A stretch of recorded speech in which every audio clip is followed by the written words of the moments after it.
تھی. ایک آیا اس نے کہا کہ ابھی دیکھو میں نے کل بھی جلسے میں وہاں اعظم چوک میں کہا پہلے تھیوریاں یہ تھی کہ دنیا یہ دوائی والوں کو اپنی دوائیاں بیچنی تھی تو کہنا کہ 120 پہ شوگر ہو جاتی ہے.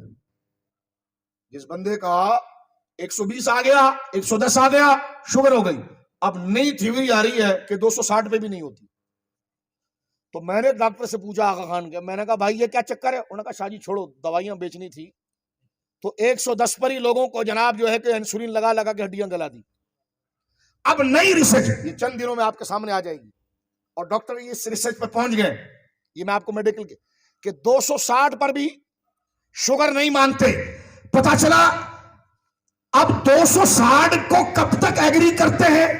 اگلا محقق اگر آئے تو وہ اس کو بھی ریجیکٹ کر سکتا ہے, یہ پیچھے لا سکتا ہے, کیونکہ یہ تحقیقی اور تفتیشی زون کے اندر ہے.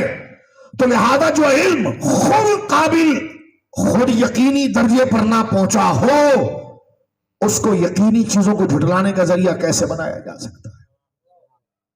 میں بس یہیں تک رکھوں گا, آگے نہیں چلتا.